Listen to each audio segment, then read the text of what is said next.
टीनू और मीनू, आज से तुम दोनों जादुई चिड़िया बन चुकी हो और अब से तुम जो चाहोगी वही इन हीरो के जादू से पा सकती हो। एक पेड़ पर टीनू और मीनू अपने छोटे से घोंसले में अपनी मम्मी के साथ रहती थी। उस एरिया में सभी चिड़ियां खूबसूरत थीं, लेकिन टीनू और मीनू दोनों के पंखों पर काले काले निशान थे, जिसकी वजह से उनका कोई दोस्त नहीं था। मीनू, इतने दिन हो गए, हम दोनों अकेले ही एक दूसरे से बातें करते हैं और खेलते भी अकेले हैं। ये बाकी चिड़िया हमसे बात क्यों नहीं करती? हम दोनों के पंखों पर ये बदसूरत काले निशान जो हैं, शायद इसी वजह से हमसे कोई नहीं बोलता। नहीं बेटा, ऐसे निराश नहीं होना चाहिए। आज शाम को तुम खुद उनसे बात करना। हो सकता है कि वो तुम्हारे बोलने के इंतजार में हो। ये सुनकर दोनों बहुत खुश हुई और शाम के टाइम जब सब चिड़िया एक साथ सैर के लिए निकलती थीं, उस टाइम वो दोनों उनके पास पहुंची। हेलो दोस्तों, मेरा नाम टीनू है और मेरा नाम है मीनू। एक ही एरिया में रहने के बाद भी हमने आज तक आपस में बात नहीं की, उसके लिए सॉरी। क्या आज से हम आपके दोस्त बन सकते हैं? बुरा मत मानना, लेकिन तुम लोग अपने आप को देखो। हम में जितनी भी चिड़िया हैं, सब की सब रंग बिरंगी खूबसूरत हैं, और तुम लोगों के पंखों पर जो काले निशान हैं, ये बहुत बुरे लगते हैं। बस यही वजह है कि हमने आज तक तुम दोनों से बोलना और दोस्ती करना पसंद नहीं किया और आगे भी नहीं कर सकते। ये कहकर सारी चिड़िया उड़ गईं और टीनू मीनू उदास चेहरा लिए अकेले ही सैर के लिए निकल गए। थोड़ी देर बाद वो एक झरने पर पहुंची, जहां एक छोटा सा पौधा लगा था और उस पर 2 नीले फल लटक रहे थे। अरे वाह, कितने चमकदार फ्रूट्स हैं। ऐसे फ्रूट्स तो पहले कहीं नहीं देखे। अब आज देखे हैं तो खाकर भी देख लेते हैं कि इनका टेस्ट कैसा है। कहकर दोनों उस पौधे के करीब पहुंची और दोनों ने एक एक फ्रूट पर मुंह मारा। अरे वाह, इतना टेस्टी फ्रूट तो आज तक नहीं खाया। हाँ, सही कह रही हो, इट्स सो टेस्टी। दोनों मजे से फ्रूट्स खाने लगी। जब वो दोनों फल खत्म हो गए तो उन्होंने देखा कि उनके अंदर की गुठली की जगह नीले रंग का हीरा था। अरे, ये कैसा जादू है? इन दोनों फ्रूट्स की गुठलियां तो नीले रंग के हीरे जैसी चमक रही हैं। तभी अचानक से दोनों हीरे अपने आप पेड़ से टूटे और उन दोनों के सिर पर जा लगे। अरे, ये कैसे हो सकता है? ये तो हमारे सरों पर बुरी तरह से चिपक गए हैं। दोनों ने अपना सर झटकाकर उनको हटाने की कोशिश की, लेकिन वो उनसे टस से मस न हुए और पेड़ से एक आवाज आई। टीनू और मीनू, मेरे ये दोनों जादुई फल खास तुम्हारे लिए ही उगे थे। आज से तुम दोनों जादुई चिड़िया बन चुकी हो और अब से तुम जो चाहोगी वही इन हीरो के जादू से पा सकती हो। मुझे तो यकीन ही नहीं हो रहा कि हम दोनों जादुई चिड़िया बन चुकी हैं। दीदी, चलो अब घर चलकर मम्मी को बताते हैं।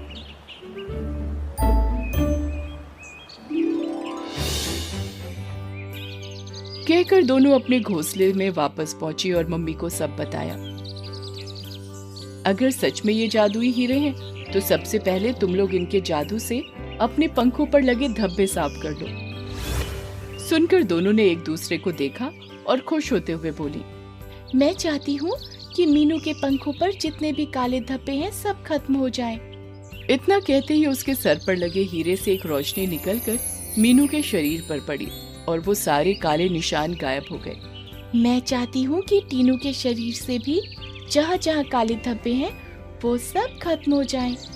ऐसा कहते ही उसके सर पर लगे हीरे से एक रोशनी निकली और टीनू के शरीर पर पड़ी, जिससे टीनू के शरीर से भी सारे काले धब्बे गायब हो गए। वाह मेरी बच्चियों, तुम दोनों कितनी खूबसूरत लग रही हो। आज तो मेरा दिल खुश हो गया। तीनों चिड़िया इस बात की खुशियां मनाने लगी।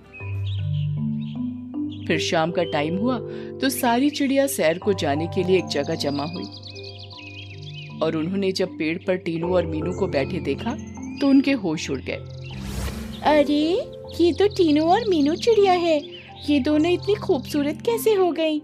अरे खूबसूरत तो हुई, लेकिन इनके सरों पर ये जो हीरा चमक रहा है, इससे तो ये पूरे जंगल की सबसे खूबसूरत चिड़िया लग रही हैं। तो क्या अब हमें इनसे दोस्ती कर लेनी चाहिए? अब तो ये हमारे साथ चल सकती है ना? टीनू और मीनू दोनों अपनी डाली पर बैठी उन्हीं की तरफ देख रही थी। उनको इंतजार था कि वो कब उनसे दोस्ती के लिए बात करना शुरू करें। यार मुझे तो डर लग रहा है। जिस तरह से हमने उस दिन इनकी इंसल्ट की थी, इनको ये बोलकर कि ये बदसूरत है, कहीं ये भी हमें आज बदसूरत बोलकर भगाना दें। ये सोचकर चाहते हुए भी उन चिड़ियों ने उनसे बात नहीं की और सैर के लिए चली गईं। अरे ये क्या बात हुई? क्या ये लोग अभी भी हमसे दोस्ती नहीं करेंगी? मुझे तो यही लगता है। ऐसा नहीं है बेटा, जब वो वापस आए तो तुम खुद से उनसे बात करने के लिए जाना। मुझे पक्का कंफर्म है कि वो इस बार तुम लोगों को दोस्त बनाने से इनकार नहीं करेंगे। थोड़ी देर बाद उन्होंने देखा कि सारी चिड़िया वापस आ चुकी हैं और उनमें से एक लाल चिड़िया के पंखों पर काले काले धब्बे पड़े हुए हैं, जिससे वो बहुत ही अजीब दिख रही है। यार अब तो पता नहीं कि ये रंग कब हटेगा या नहीं। पता नहीं कि उन काली झाड़ियों में क्यों गई थी। तेज हवा का झोंका मुझे वहां ले गया था और ये काला रंग भी उन्हीं झाड़ियों में था। पता नहीं अब मैं ठीक हो पाऊंगी या नहीं। सारी चिड़ियाएं उसके साथ परेशान नजर आ रही थी। ये देख टीनू और मीनू दोनों वहां पर पहुंची। तुम लोग फिक्र मत करो, हम इसको फिर से उतनी ही खूबसूरत बना देंगे जितनी ये पहले हुआ करती थी। लेकिन तुम लोग हमारी मदद क्यों करोगी? हमने तो आज तक तुमको अपना दोस्त भी नहीं माना था और अब तो तुम दोनों इस जंगल की सबसे खूबसूरत चिड़िया हो। क्या हम तुमसे मदद लेने लायक हैं? ऐसा कुछ नहीं है, हम सारी चिड़ियाएं खूबसूरत हैं। हम में से कोई भी ऊपर या नीचे नहीं है।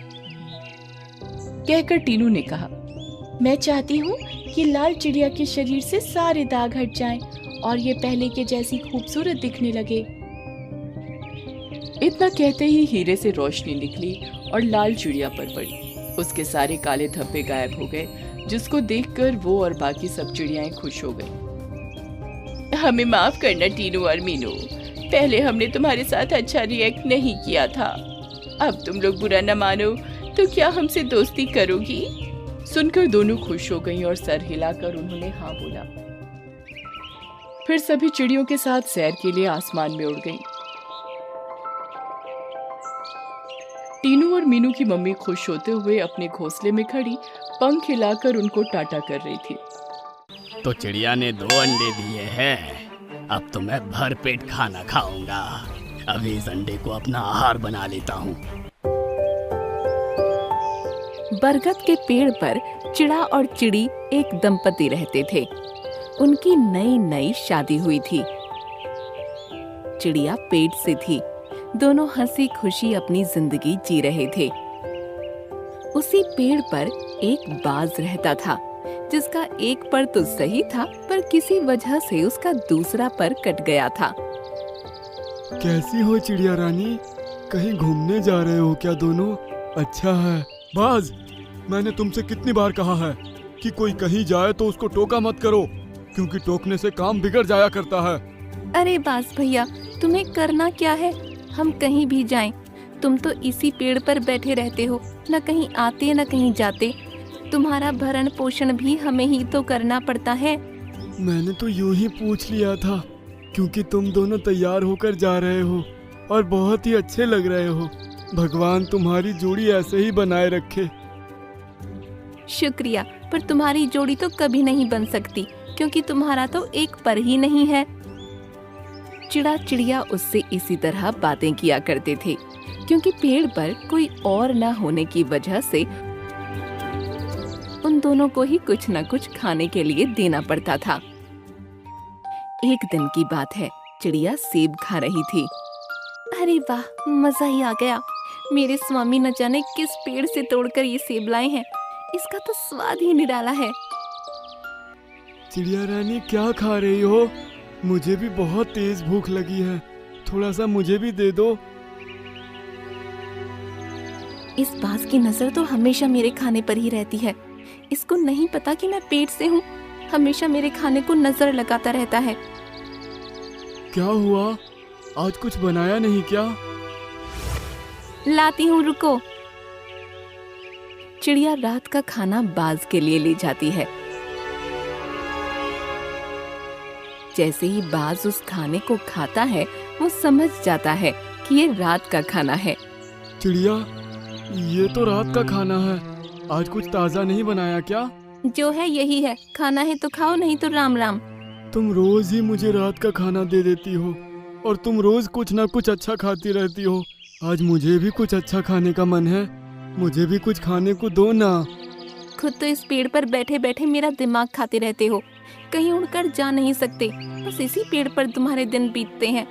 जो खाने को मिलता है उसमें भी तुम्हारे नखरे रहते हैं। अरे मेरे पति दिन रात मेहनत करके खाना लेकर आते हैं और तुम चाहते हो कि वो खाना मैं तुम्हें दे दूं? जो मिलता है उसे खा लो। बाज चुपचाप वही बासी खाना खा लेता है। रोज उसे चिड़िया की कड़वी बातें सुनने को मिलती, पर वो कर भी क्या सकता था?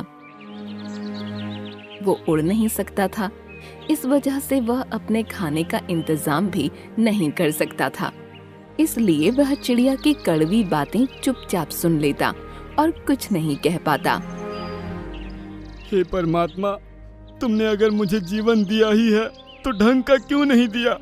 मेरे जीने का क्या फायदा जब मैं किसी के काम ही नहीं आ सकता?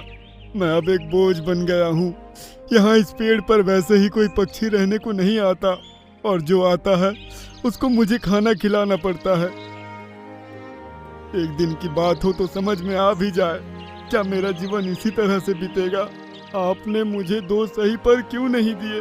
काश मैं भी उड़ सकता, आसमान से बातें कर सकता और मनचाहा खाना खा सकता। कम से कम किसी का दिल तो ना दुखाता। बाज इसी तरह से अपने आप को कोस रहा था। तभी उसकी नजर पेड़ के पास एक सांप पर पड़ी। सांप ललचाई नजरों से ऊपर की तरफ देख रहा था।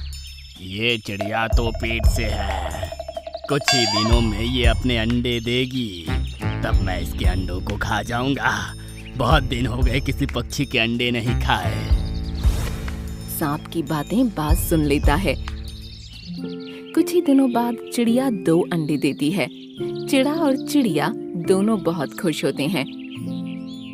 एक दिन चिड़िया की तबीयत खराब हो जाती है, तो चिड़ा उसे डॉक्टर के पास ले जाता है।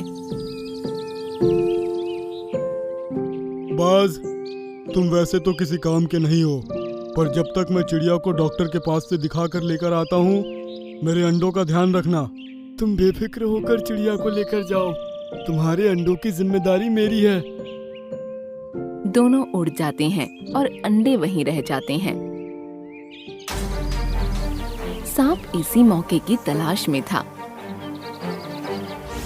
अच्छा, तो चिड़िया ने 2 अंडे दिए हैं, अब तो मैं भर पेट खाना खाऊंगा। अभी इस अंडे को अपना आहार बना लेता हूँ। पर ये बाज तो यहाँ पर बैठा हुआ है।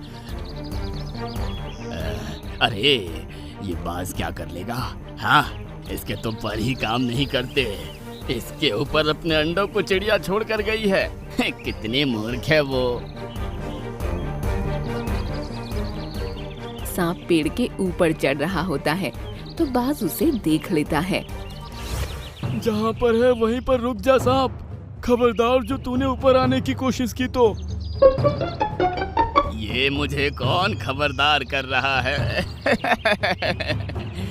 एक अपाहिज बाज जो खुद उड़ भी नहीं सकता। अगर तूने एक कदम भी आगे बढ़ाया तो ये तेरे लिए अच्छा नहीं होगा। मैं चिड़ियों के अंडों को खाऊंगा। देखता हूँ मुझे कौन रोकता है। चिड़ियों के अंडों के पास पहुँचने से पहले तुझे मुझसे मुकाबला करना होगा। हाँ। अच्छा, तो तू मुझसे मुकाबला करेगा? सांप बाज की फिक्र किए बिना पेड़ पर चढ़ जाता है। पर जैसे ही वह ऊंचाई पर पहुंचता है, तो बाज उसे अपने पंजों से दबोच लेता है और इतनी तेज दबोचता है कि वह अपने आप को छुड़ा ही नहीं पाता। इतने में चिड़ा और चिड़िया वहां आ जाते हैं। ये सांप यहाँ कैसे आ गया? मेरे बच्चे तो ठीक है ना? चिड़िया, अपने अंडों को संभालो। मैं इस सांप को संभालता हूँ। जल्दी जाओ, ये तुम्हारे अंडों को खाने आया है। चिड़ा भी बाज के साथ मिल जाता है और सांप को दबोच लेता है।